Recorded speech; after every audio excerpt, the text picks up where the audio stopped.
Vous savez que nous sommes dans une série d'études où nous voyons Dieu. Qui est-il selon lui-même? Jésus devait demander aux disciples, il a dit, qui dit-on que je suis? Et ensuite, après, ce n'était pas important, finalement, ce que les autres pensaient. Ce qui était important, c'est ce qu'il était réellement, selon lui.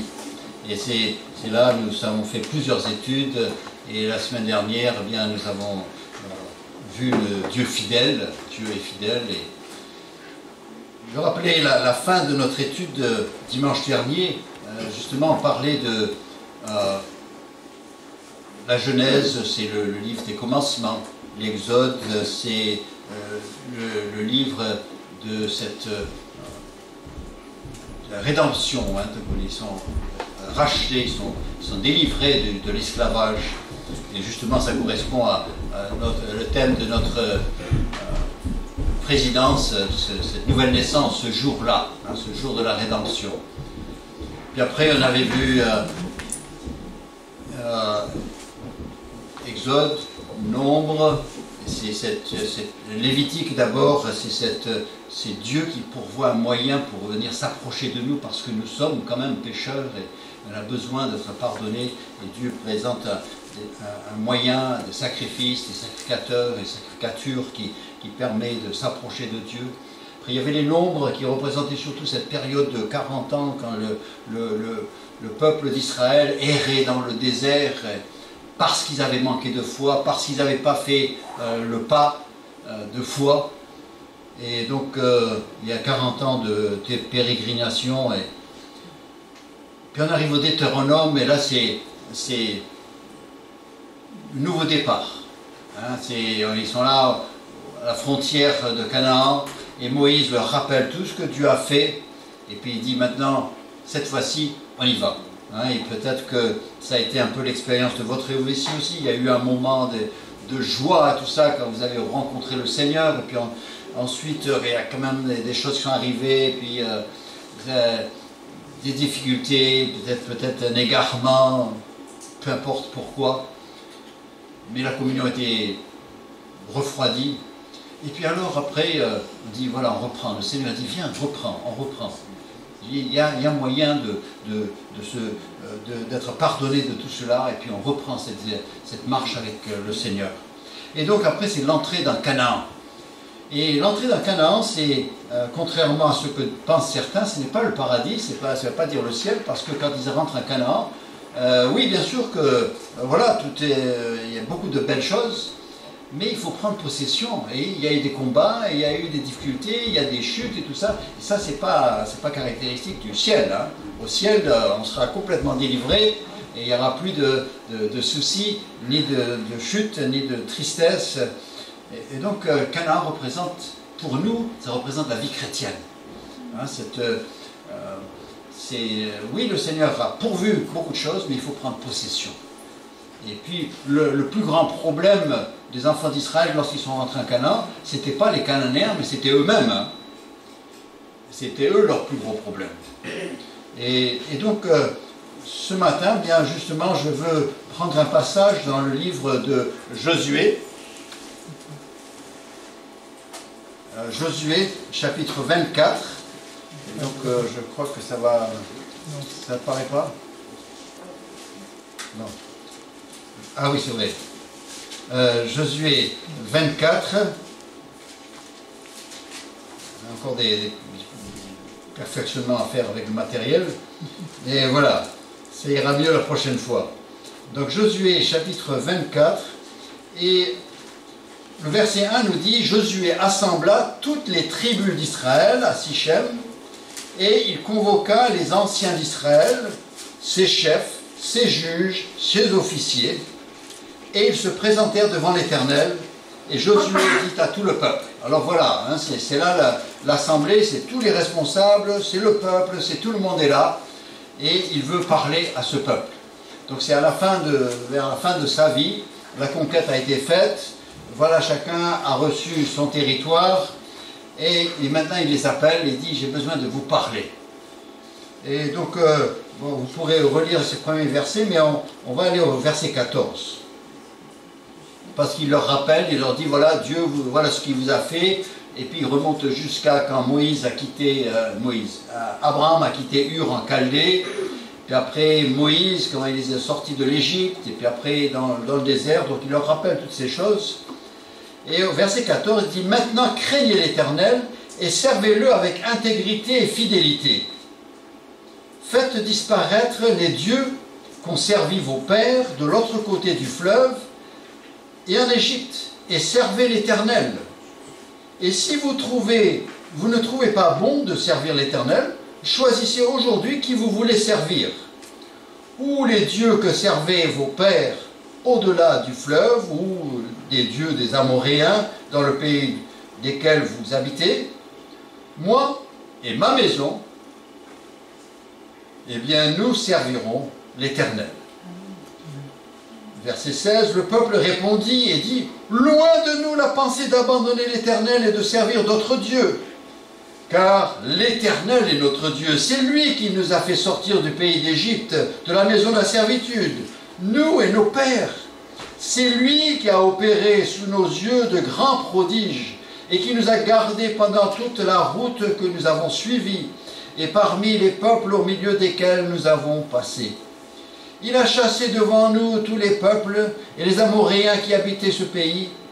Nous aussi, nous servirons l'Éternel, car il est notre Dieu. Josué dit au peuple, vous n'aurez pas la force de servir l'Éternel, car c'est un Dieu saint. C'est un Dieu jaloux. Il ne pardonnera point vos transgressions et vos péchés.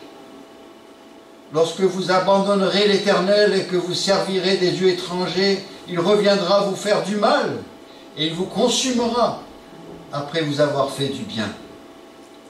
Le peuple dit à Josué, non, car nous servirons l'Éternel. Josué dit au peuple, vous êtes témoins contre vous-même que c'est vous qui avez choisi l'Éternel pour le servir. Et ils répondirent, nous en sommes témoins. Ôtez donc les dieux étrangers qui sont au milieu de vous, et tournez votre cœur vers l'Éternel, le Dieu d'Israël. Et le peuple dit à Josué, nous servirons l'Éternel notre Dieu, et nous obéirons à sa voix. Josué fit en ce jour une alliance avec le peuple, il lui donna des lois, des ordonnances à Sichem. Josué écrivit ces choses dans le livre de la loi de Dieu. Il prit une grande pierre qu'il dressa là sous le chêne qui était dans le lieu consacré à l'Éternel.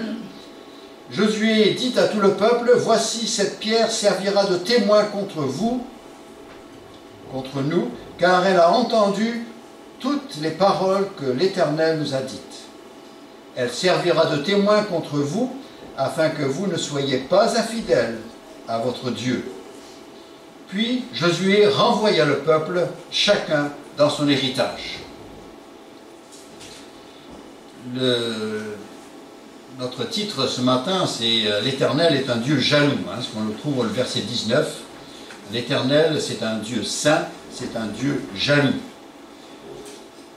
Et l'expression « un Dieu jaloux » peut, au premier abord, vous choquer. On ne dit pas de Dieu qu'il est jaloux. Alors ça, c'est pas bien, c'est même pas gentil de le dire de quelqu'un. Parce que ce mot-là a une mauvaise connotation dans le langage courant et c'est pas tellement ce qu'il est, mais c'est ce qu'il entraîne, c'est ce qui découle de la jalousie. La jalousie peut rendre un mari possessif de son épouse.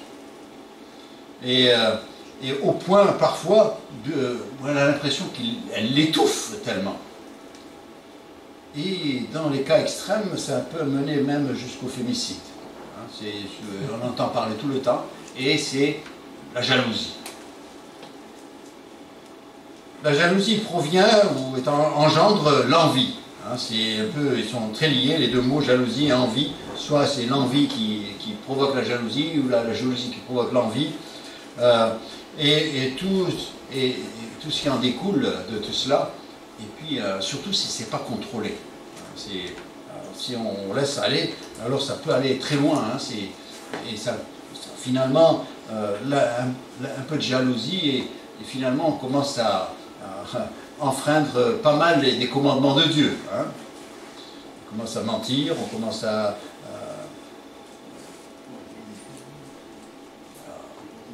le Seigneur, il parle de ne pas tuer le meurtre, mais il dit même quand tu dis une parole et tu rabaisses quelqu'un, tu es en train de commettre le meurtre. Hein, donc ça peut aller très loin. Et souvent les gens disent jaloux parce que j'aime. En fait, c'est plus de l'amour de soi que de l'amour de l'autre. Hein. Et donc la jalousie, c'est cette suspicion d'une infidélité ou d'une impureté chez la personne objet de notre amour. Ça, c'est dans le langage courant et donc c'est pas bien. Mais j'ai imaginé une situation et je vais vous la lire et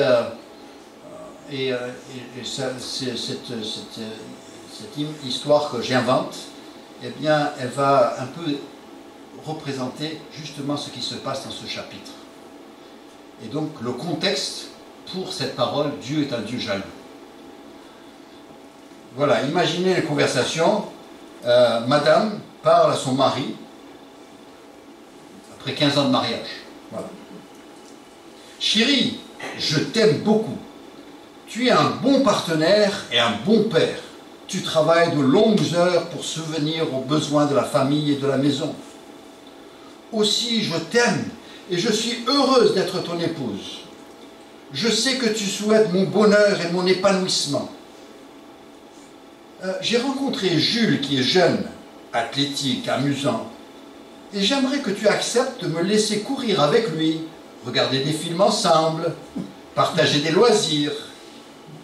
Finalement, je sais que je serai une meilleure épouse pour toi parce que j'aurai fait avec Jules des choses que j'ai envie de faire. Je veux que tu saches que c'est toi que j'aime et que je t'aimerai toujours. Tu as tant sacrifié pour moi. Je suis très attaché à toi. Dans notre vieillesse, je ne me vois qu'avec toi. Vous pouvez imaginer quelles pourraient être les pensées du mari en entendant cela. Je ne sais même pas si une épouse oserait faire ça. Mais en fait, c'est ce qui se passe ici. C'est le peuple qui dit « Dieu, moi je t'aime. Vraiment, je t'aime. Tu es notre Dieu. » Mais après, ils ont des relations par ailleurs. Mais on t'aime. Il n'y a que toi. Hein, mais bon, quand même, écoute, voilà. Donc, vous savez, ne soyons pas trop durs avec eux, parce que moi, je connais beaucoup de chrétiens qui vivent comme ça aussi. Hein. Un dimanche matin, Seigneur, Seigneur, Seigneur, Seigneur. Mais si on regarde dans leur vie de tous les jours, il y a des fréquentations qui sont extra, on va dire, je veux dire conjugales, mais extra bibliques, hein, qui n'ont aucun rapport avec la vie chrétienne. Et pourtant, on est content de soi et on continue comme ces enfants d'Israël.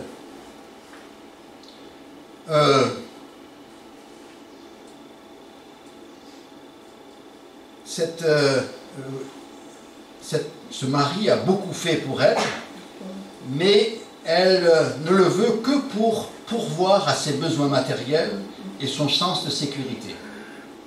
Vous savez, il y a beaucoup de gens qui viennent à Dieu aussi, hein, et tous, ils disent, écoute, tu me protèges, tu me gardes des malheurs, et puis tu me réserves une place au ciel, et puis moi, après, je m'épanouirai autrement. Et combien, s'ils ne le disent pas avec les mots, ils le disent avec leur vie. Et comme je vous ai dit, c'est la teneur de la discussion ici que nous avons entre le peuple d'Israël et Josué soulève ce comportement choquant. Regardez ce qu'il leur dit au verset 14. Il dit « Maintenant, craignez l'Éternel et servez-le avec intégrité et fidélité. Faites disparaître les dieux qu'ont servi vos pères de l'autre côté du fleuve en Égypte et servez l'Éternel. » C'est bien parce qu'il y a un problème dans ce domaine qu'il en parle. Hein, si Josué leur dit, écoutez, abandonnez ces ce service auprès des dieux qu'avaient vos pères, donc de l'autre côté du fleuve, donc l'autre côté de l'Euphrate, donc le père d'Abraham avait des divinités. Il y a aussi ce qu'ils ont découvert en Égypte, il y a aussi ce qu'ils ont découvert dans le pays dans lequel ils se trouvent. Il dit, écoutez, craignez l'Éternel et faites disparaître les dieux qu'ont servi vos pères. Faites disparaître. Et il ne parle pas d'écart accidentel, hein, il ne parle pas de petites déviations là. Non, il emploie le mot servir. Hein, ne servez plus ces dieux-là. Hein, c'est-à-dire dit servir, ça veut dire que c'est une pratique, c'est une habitude, c'est un comportement. Et il dit, comment pouvez-vous les servir alors que Dieu a tant fait pour vous? Et il leur a rappelé tout ce que Dieu avait fait depuis qu'Abraham est sorti de son pays et jusqu'à l'arrivée en Canaan, là, il y a des centaines d'années. Et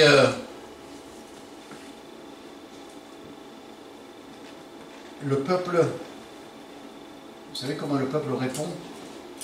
Ils ne reconnaissent aucune infidélité. Vous voyez ce qu'ils disent au verset 17 et 18, il dit, car l'Éternel est notre Dieu, c'est lui qui nous a fait sortir du pays d'Égypte, de la maison de la servitude, nous et nos pères, c'est lui qui a opéré sous nos yeux de grands prodiges, qui nous a gardés pendant toute la route et que nous avons suivis, et parmi tous les peuples au milieu desquels nous avons passé. Il a chassé devant nous les peuples. Il dit, oui, mais l'Éternel, mais il n'y a pas de problème, nous, on est d'accord, tu as fait de grandes choses pour nous. Où est le problème? Vous savez, vous connaissez ce comportement qu'on trouve parfois chez les ados et chez les adultes aussi. C'est que quand quelqu'un soulève un problème dans notre vie, et bien on se comporte comme si on est choqué. Ils ont même soupçonné qu'on aurait pu avoir ce problème. Hein,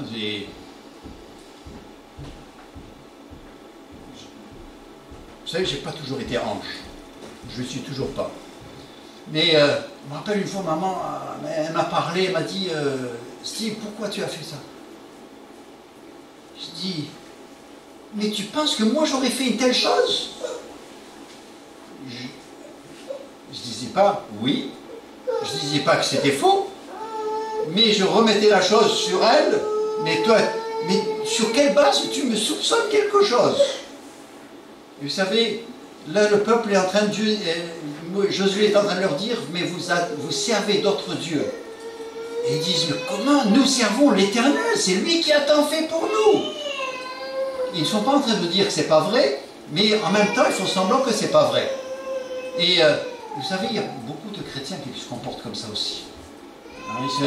On arrive le dimanche matin, alléluia, les prières sont belles, l'adoration est de tout cœur, et puis le pasteur dit quelque chose et amen, et alors qu'il y a des choses qui ne vont pas.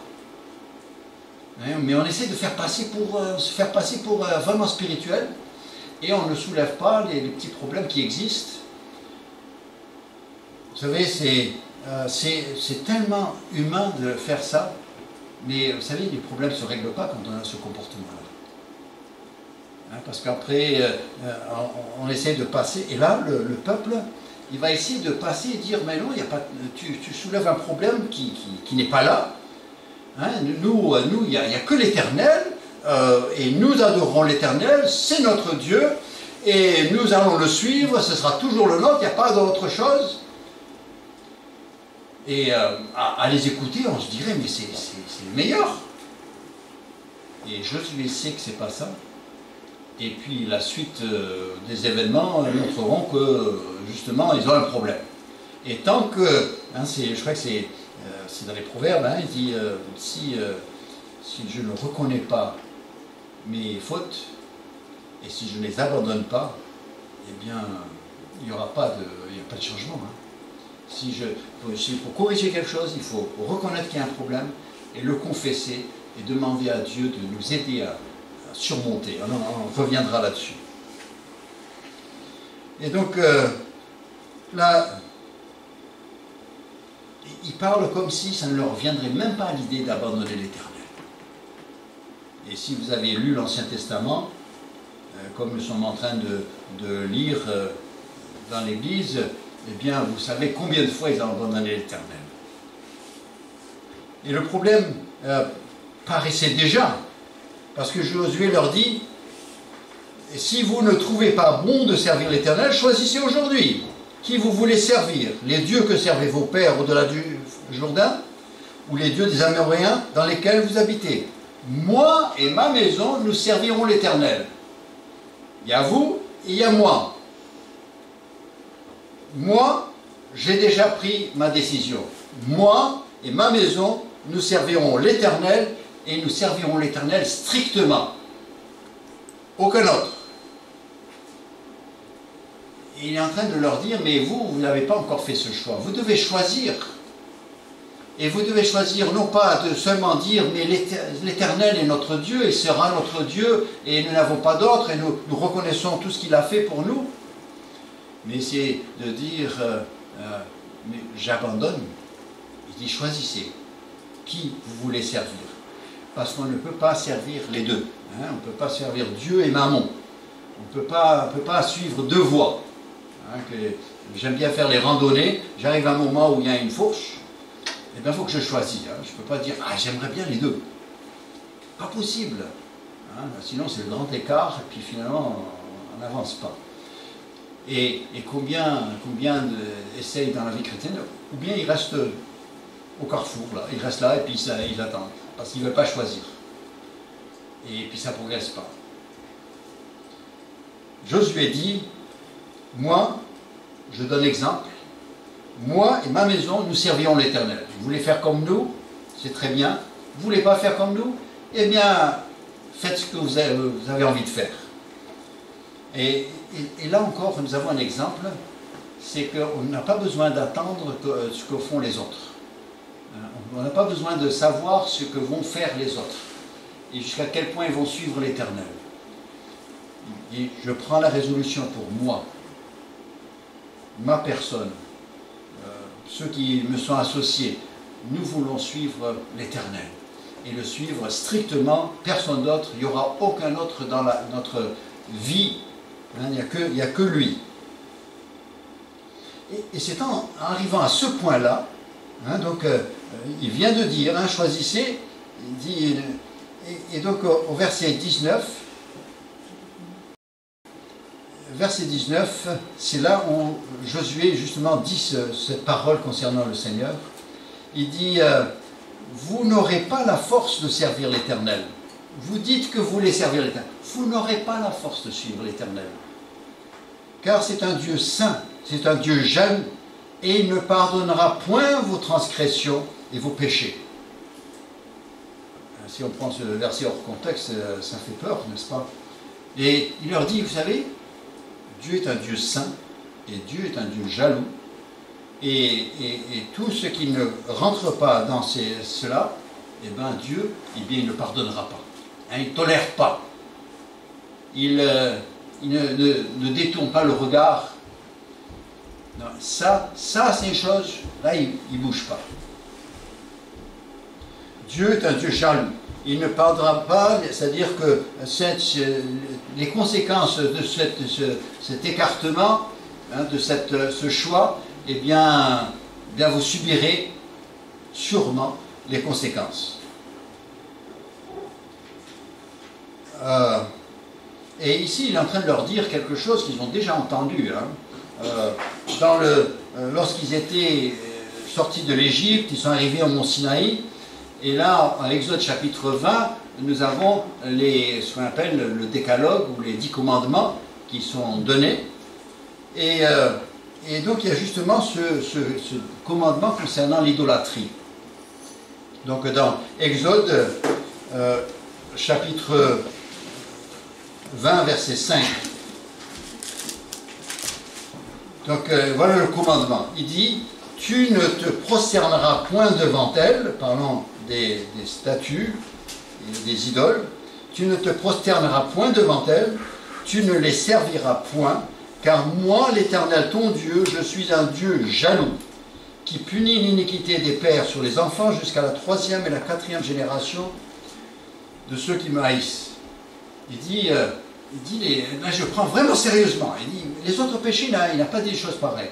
Mais il a dit, mais là, quand tu commences à te prosterner devant autre chose que moi, quand tu commences à servir d'autres que moi, il dit là, il n'y a pas de tolérance. C'est tolérance zéro, comme on dit. Il dit là, eh bien, là, les conséquences, ça va loin. C'est une faute grave. Il dit parce que Dieu est un Dieu jaloux. Là, il ne tolère pas cela. Et il n'y a rien qui l'oblige à tolérer cela. C'est où il est Dieu, où il n'est pas. Et alors, là, c'était à la génération précédente que Moïse avait parlé. La génération qui était sortie de l'Égypte. Il avait donné, dans Exode 20, il a donné les commandements. Ici, ils ont déjà, Moïse a déjà, après les 40 ans, il a rappelé encore tous ces commandements, et on les trouve dans Deutéronome 5, là où il rappelle encore ces commandements, et regardez comment il est dit. Le passage un peu long, c'est Deutéronome 5, vers 6 à 10. Il dit, je suis l'Éternel, ton Dieu, qui t'a fait sortir du pays d'Égypte, de la maison de servitude. Et les enfants d'Israël disent, bon, non, on est d'accord, là, on accepte. Il dit, tu n'auras point d'autre Dieu devant ma face. Tu n'auras pas d'autre Dieu devant ma face. Ça, c'est le commandement. Il dit, tu ne te feras point d'image taillée, de représentation quelconque des choses qui sont en haut dans les cieux, qui sont en bas sur la terre, et qui sont dans les eaux plus bas que la terre. Tu ne te prosterneras point devant elles, et tu ne les serviras point. Je dis en passant, ce commandement, pour vous qui avez fait peut-être votre catéchisme en tant qu'enfant, c'est que ce commandement-là, on ne vous l'a jamais cité. Celui-là, il n'est pas cité. On le saute et on passe à autre chose. Parce que quand même, ça a un peu embêté, parce que quand on se trouve dans un bâtiment où il y a toutes sortes de statues, on ne dit pas que c'est des dieux, on dit que c'est des représentations, ça permet de se concentrer, tout ça. Il a dit, non, non, pas de représentation, et tu ne te prosterneras pas devant elle. Peu importe comment tu l'appelles, mais tu ne le feras pas. Nous, on a des salles nues. Parce que Dieu est esprit, et ceux qui l'adorent, l'adorent en esprit, en vérité. On n'a pas besoin de symboles pour nous aider à adorer Dieu. Et il dit, tu ne te prosterneras point. Parce que je suis un Dieu jaloux. Pas du tout. Tolérance zéro, je ne le veux pas. Tu m'expliques toutes sortes de choses, comment ça t'aide à te concentrer. Je veux bien, dans les premiers siècles, les gens ne savaient ni lire et écrire, on leur a fait des représentations pour les aider à fixer, parce qu'ils ne savaient pas lire, et des images. D'accord, il y avait des bonnes intentions. Mais maintenant, pourquoi? Pourquoi maintenant? Et il dit, tu ne te feras point de représentation de quiconque, de personnes, d'animaux, de n'importe quoi. Il dit, car moi, l'Éternel, ton Dieu, je suis un Dieu jaloux. Et je punis l'iniquité des pères sur les enfants jusqu'à la 3e et la 4e génération de ceux qui me haïssent. Et je fais et qui fait miséricorde jusqu'à 1000 générations à ceux qui aiment et qui gardent mes commandements. Hein? Il est en train de dire, il dit, non, non, c'est pas que je suis méchant, mais c'est que quand on sert autre chose que Dieu, ça a des répercussions sur les générations qui suivent. Mais aussi, il a dit que quand on sert le Seigneur, on choisit de servir le Seigneur, eh bien, même les générations qui suivent, même s'ils ne croient pas, ils sont bénis quand même. Vous savez, ici en France, on est tellement bien, mais parce que fut un temps où il y avait pas mal de croyants. Et le Seigneur se souvient, nous sommes leurs descendants, nous sommes là, et on a pas mal de choses dont on jouit encore. Et le fait de respecter la vie, d'avoir l'État n'est pas fataliste avec nous. Il dit, écoute, si tu es malade, bah, écoute, le sort a voulu cela, hein, mais tant pis pour toi. Hein. C'est pas comme ça qu'on est reçu à l'hôpital. Il faut des efforts, mais ça c'est des valeurs chrétiennes, de ceux qui nous ont précédés.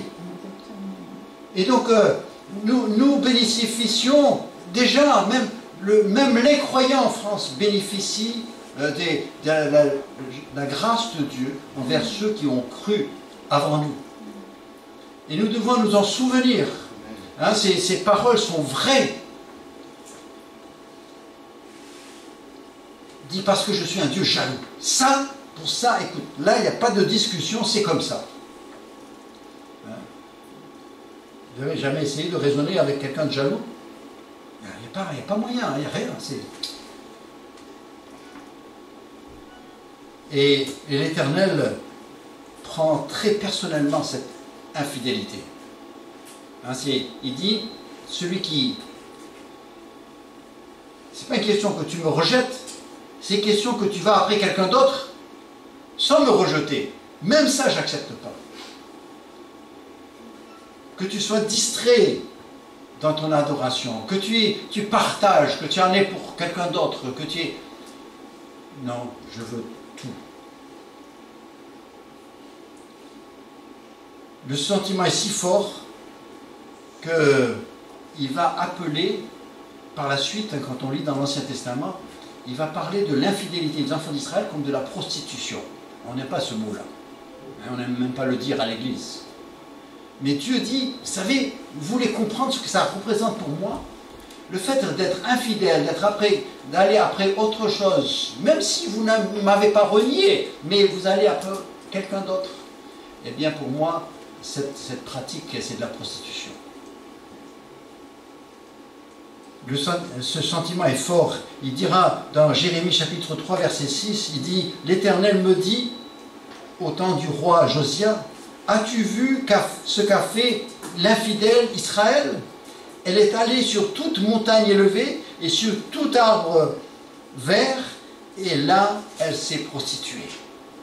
Parce qu'ils avaient des petites divinités, des petites craintes, des symboles, de toutes sortes de choses, des protections, hein, protection du pêcheur, protection de l'agriculteur, protection de la vie, protection...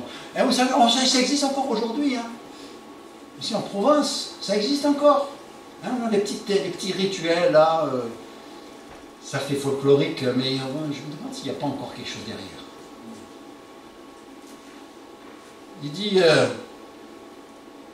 dit non, ça c'est de la prostitution spirituelle.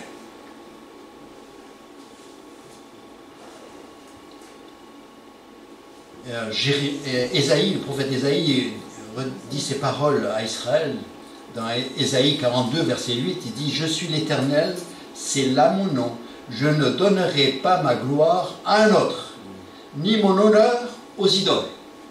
Je ne partage pas. Rappelez l'histoire de ce Jules-là. Le mari dit, pas de Jules. Il est aussi sympa qu'il peut être, aussi innocent qu'il peut paraître, pas de Jules. Et on trouve ça normal, n'est-ce pas? Et pourquoi c'est pas normal pour Dieu? Vous savez, les 70 ans d'exil en Babylone, la destruction de Jérusalem, c'était la conséquence de l'idolâtrie. Hein. C'est parce qu'Israël constamment s'éloignait, constamment revenait à l'idolâtrie, constamment. Et finalement, Dieu a détruit la ville de Jérusalem, détruit le temple, le beau temple, il est massacré par des gens. Hein, les enfants d'Israël, ils avaient du mal, ils disent non, on garde ce temple-là, mais bon, on a après, il dit non. Si vous avez suivi cela, vous m'avez rejeté, je laisse détruire le temple. Voilà, c'est ce que vous avez fait pratiquement dans votre cœur. Eh bien moi, je le fais concrètement, matériellement. Et puis en plus, ils sont emmenés en exil 70 ans, et puis bon, l'histoire elle n'est pas belle, comment les choses se passent et tout ça, et 70 ans en Babylone. Et vous dites, comment Dieu est-ce qu'il a pu faire cela? Écoutez, d'un côté, c'est la dureté, hein, c'est strict, mais d'un autre côté, c'est une action de grâce. Parce que vous savez, depuis que les enfants d'Israël sont revenus de Babylone, ça ne leur est plus venu à l'idée d'avoir des idoles. Hein. Vous regardez l'histoire, hein, même là, maintenant, vous allez dans la synagogue, il n'y a pas de statue, rien du tout. Au pire, ils embrassent le texte biblique, des manuscrits. Mais une idole, ça ne vient même pas à l'idée. Il les a guéris, mais quelque chose de bien. Bon, après, vous savez, des fois, l'être humain, il arrive à trouver d'autres astuces hein, pour contourner. Mais Dieu, il dit, je l'emmène là-bas et je vais le soigner, mais correctement cette fois-ci. Hein, chaque fois, il me demande pardon, il revient, puis il repart, il demande pardon, il revient. Cette fois-ci, on va lui faire quelque chose. Ça va faire mal, mais ça va le guérir. Ça, c'est parce que l'infidélité. Plus tard, à l'époque de Jésus, eh bien, ce même peuple, ah oui, il n'a pas d'idole, il n'adore pas d'idole, mais il rejette le Messie.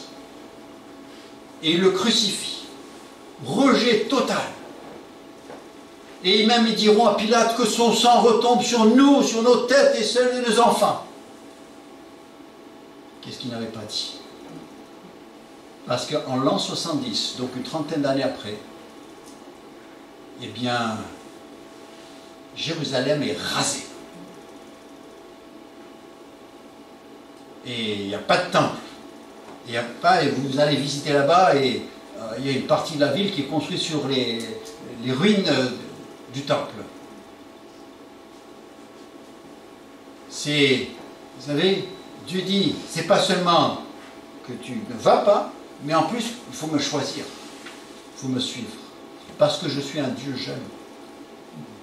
Et je ne permets pas qu'on court après autre chose. Il supporte longtemps, il suffit de lire l'Ancien Testament, vous dites, mais heureusement que Dieu n'est pas un homme, parce qu'il n'aurait pas supporté ça longtemps. Un homme, mais Dieu a exercé beaucoup de patience, il y a des centaines d'années qui passent avant que Dieu, depuis l'entrée en Canaan jusqu'à l'exil de Babylone, il y a des centaines d'années. Et Dieu a quand même, hein, il a exercé de la patience. Hein. Je ne sais pas si vous avez été patient avec quelqu'un pendant 400 ou 500 ans. Hein. Mais c'est le même Dieu hein, avec qui on a affaire. C'est un Dieu qui est patient avec nous aussi. Mais n'abusons pas de sa patience. Hein. Je sais comment vous appréciez les gens qui abusent de votre patience. Vous pensez des choses que vous ne dites pas tout haut, mais vous pensez très fort. Vous savez, dans le Nouveau Testament, dans Colossiens chapitre 3, verset 5, il nous parle d'idolâtrie aussi, parce qu'il nous dit faites donc mourir les membres qui sont sur la terre, l'impudicité, faites donc mourir les membres qui sont sur la terre, l'impudicité, l'impureté, les passions, les mauvais désirs, la cupidité, qui est une idolâtrie. Il dit la cupidité est une idolâtrie. C'est pas une idole. Matériellement, la cupidité, on ne peut pas le construire, on ne peut pas le former, mais c'est une réalité. Pourquoi? Parce que dans la cupidité, eh bien, l'argent prend toute l'attention. Hein, donc, ça détourne l'attention de Dieu. Hein, quand je commence à aimer l'argent, et même il dit par ailleurs, et l'amour de l'argent est une source de tous les maux. Hein, donc, c'est-à-dire là, il prend un exemple, la cupidité, mais en fait, une idole, une idolâtrie, c'est n'importe quoi qui est là dans ma vie et qui me détourne du Seigneur, qui fait qu'à certains moments de ma vie, je suis pris par autre chose. Hein, c'est un peu ce que demandait la dame, hein, elle dit Jules. Hein, écoute, tu me laisses un peu de temps avec Jules, il y a des moments où je serai avec Jules, et puis, mais t'en fais pas, hein, je reviens.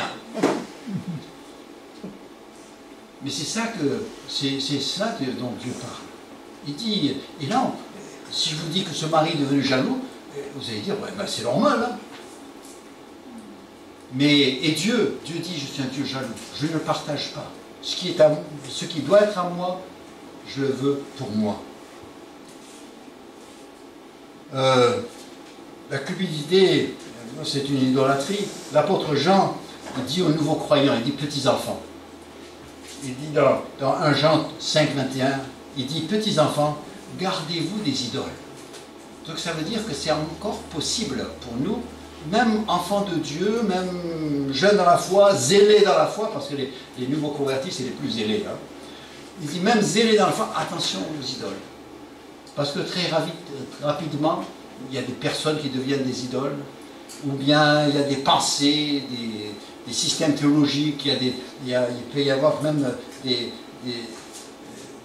attractions dans la vie, et on peut être détourné et on ne se rend même pas compte. Il dit, mais attention, soyez toujours vigilants, qu'il n'y a pas quelque chose. Vous savez ce que c'est qu'un éclipse? C'est quand la lune passe entre le soleil et vous. Il y a une éclipse du soleil. Et vous savez, l'éclipse du Seigneur, hein, c'est quand le monde passe entre nous et le Seigneur. Il y a une éclipse du Seigneur. Et on ne le voit plus. On sait qu'il est là, mais on ne le voit plus. Pourquoi on est en train les yeux sur autre chose? Et ça, c'est l'idolâtrie. Il ne tolère aucune coexistence avec votre Jules. Je ne sais pas à quelle forme il avait, qui est votre Jules. Mais si vous en avez un, sachez qu'il dérange le Seigneur. Vous pouvez lui dire, Seigneur, je sais que c'est toi qui m'as sauvé, je sais que la vie éternelle vient de toi, j'aime ta parole, j'aime être avec les chrétiens. Mais j'ai Jules, il est gentil, il est sympa, il n'est pas méchant, et il ne m'oblige pas de t'abandonner, hein, il me tient compagnie à certains moments. Il dit, non, non, pas du tout.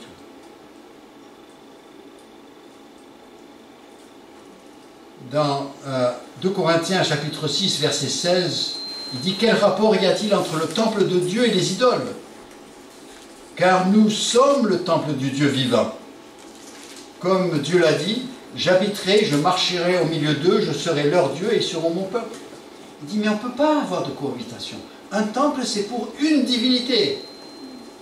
Il n'y a pas un temple qui contient toutes les divinités.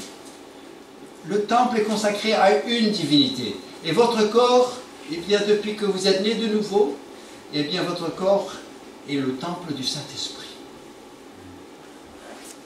Et je sais que parfois, je vais le dire de manière imagée, on reçoit le Saint-Esprit dans notre vie, et puis après on lui dit, écoute, toi, tu seras au salon, mais je te donne un fauteuil, un très beau fauteuil, là, tu restes là, tu ne bouges pas, tu restes là, tu mets de l'ambiance, mais tu ne vas pas dans le grenier, puis le placard là-bas, tu ne touches pas, tu n'ouvres pas, s'il y a un cadavre dedans. Tu ne touches pas là-bas, et puis après, on vivra très bien ensemble. Hein. Tu t'occupes de certaines parties de notre vie, et ça ira. Hein, on dit ça un peu au Seigneur. Il dit, écoute, pour ce qui est de l'assurance vie, toi tu t'en occupes, hein, la vie éternelle. Et puis pour ce qui est de quand j'ai des problèmes, eh bien je t'appelle, hein, je garde le numéro sur le coude. Et puis voilà, le dimanche je ne suis pas un païen, donc je viens au culte. Mais sinon, après, quand même, hein, tu ne vas pas gâcher ma vie quand même. Hein, j'ai des désirs, des choses que j'ai envie de faire, et des choses comme ça. Vous savez, je suis en train de dire ce qu'on pratique parfois. Et peut-être que ce n'est pas notre désir, peut-être qu'on n'est même pas conscient de cela, et on a besoin d'être rappelé, et puis on se dit, mais Seigneur, en fait, où est-ce que j'en suis? Josué ne se contente pas d'une déclaration d'intention de la part du peuple. Hein. Il dit, nous, l'Éternel sera notre Dieu, c'est lui qui nous a délivrés, il n'y a pas de problème, on ne discute pas de ça, c'est clair. Mais Josué va les pousser à l'engagement, la mise en œuvre de leur résolution. Il dit, eh bien, si c'est lui que vous avez choisi, alors il faut se défaire des autres.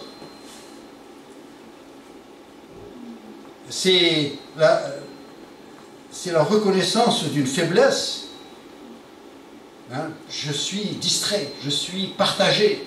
Hein, c'est la reconnaissance d'une faiblesse et je prends une démarche pour assurer que les promesses que je fais à Dieu est tenues. Hein, nous avons dit, vous vous rappelez, et même on l'a chanté tout à l'heure, hein, Seigneur, que toi, hein, c'est toi que je veux suivre jusqu'au bout, et tout cela, on le dit bien. Il dit, mais bon, mais comment est-ce que tu vas le faire, hein, c'est beau tout ça, mais tu vas faire comment? Quel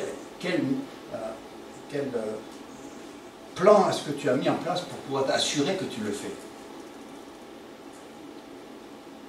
Josué ne se fait pas berner par les belles déclarations, hein, du peuple. Il dit, ôtez donc les dieux étrangers qui sont au milieu de vous, et tournez vos cœurs vers l'Éternel votre Dieu. Eux, ils n'ont pas encore admis qu'ils avaient d'autres... Ils n'avaient pas été pensés... À aucun moment est-ce qu'ils ont reconnu qu'ils servaient d'autres dieux. Mais Josué dit, moi je sais que vous servez d'autres dieux, donc ôtez-les. Jacob, vous vous rappelez que Jacob il est revenu, et puis il a trouvé il savait qu'il y avait sa femme avait pris des téraphins de son frère, Laban, et puis il les avait cachés, tout ça. Et quand ils sont arrivés vers le pays, il y a un moment où Jacob s'arrête, puis il creuse un trou, et il met tout ça dedans, il recouvre, puis on continue le chemin. Et vous savez, il y a un moment où il faut quand même, il y a un moment où il faut mettre tous ces petits dieux-là, et les enterrer une fois pour toutes. À Éphèse, ils ont brûlé les livres qui correspondaient à la vie passée, qu'ils ne voulaient plus. Ils ont fait un grand feu. C'est le truc, je m'engage et je le fais de manière à ne pas pouvoir revenir.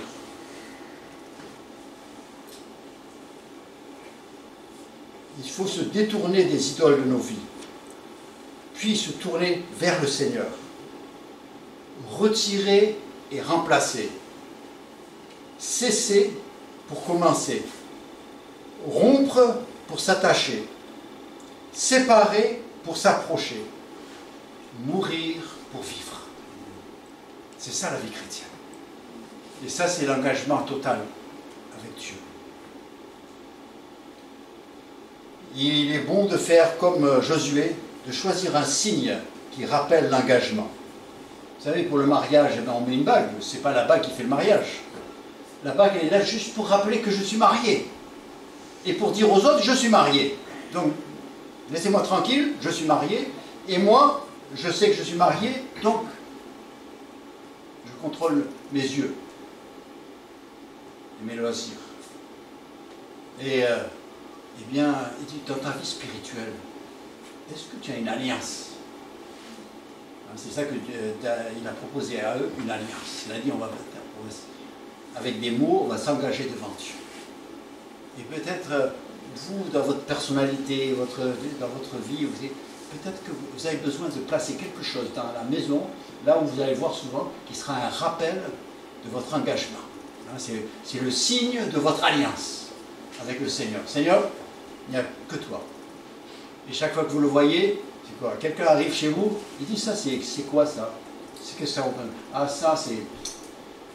Eh bien, il y a un moment où j'ai dit au Seigneur, je suis marié à toi et personne d'autre. Et c'est là, parce qu'on a besoin de... Hein, les paroles, c'est facile, mais après, vous savez comment c'est les résolutions de Nouvel An, hein? Comme il n'y a rien pour assurer la réalisation, ben, vous savez, au bout de février, on ne connaît plus. Hein. C'est une faiblesse de l'être humain, mais voilà. Donc, être faible n'est pas un problème, c'est savoir gérer sa faiblesse qui est important.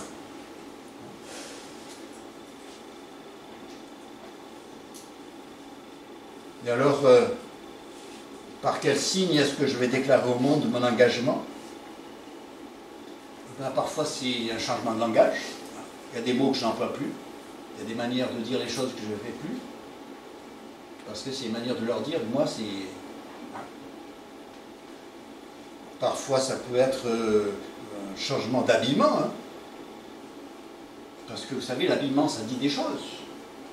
Hein, en fonction de la manière dont vous vous habillez, vous avez des réactions. Parce que ça les appelle. Il y a les loisirs. les loisirs, la place des loisirs. C'est pas le loisir lui-même qui est mal, c'est s'il me détourne, les intérêts que je peux avoir, etc. Vous savez, les enfants d'Israël avaient une attirance secrète vers les idoles.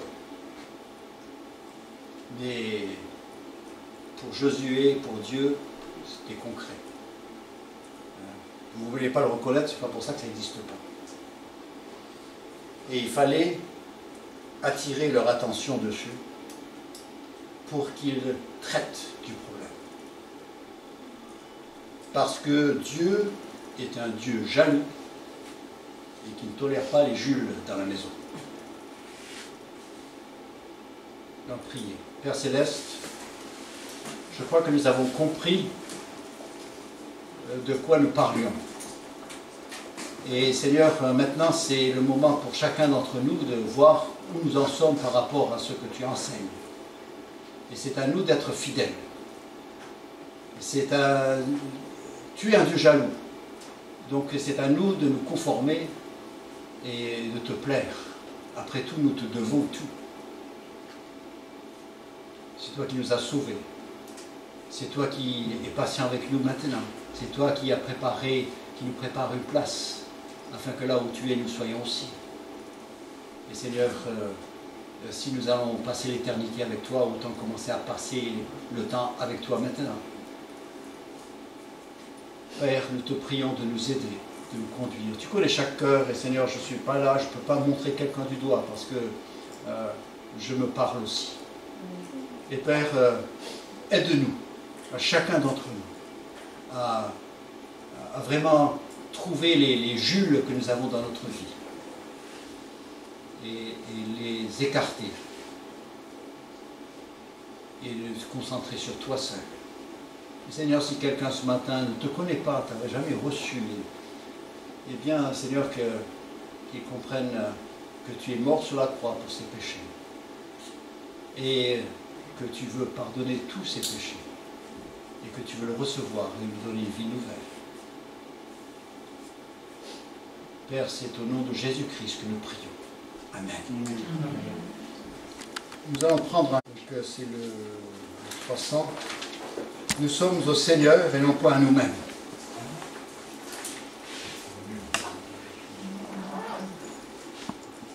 Nous sommes au Seigneur et non point à nous-mêmes. Pour la vie et la mort, nous sommes au Seigneur. C'est pour l'éternité. Jésus, que tu nous aimes, ta croix nous a rendu la paix et le bonheur. Je lis la deuxième strophe. Nous sommes au Seigneur, vivons pour sa gloire et mourrons au péché. Saint héritier du ciel, saisissons chaque jour les fruits de sa victoire et reposons en paix dans son sein paternel. Le troisième, nous sommes au Seigneur, que nos âmes te louent, que nos lèvres aussi bénissent ton amour. Ô Jésus, mes tiédeurs souvent te désavouent. Je voudrais être à toi, mais à toi sans retour.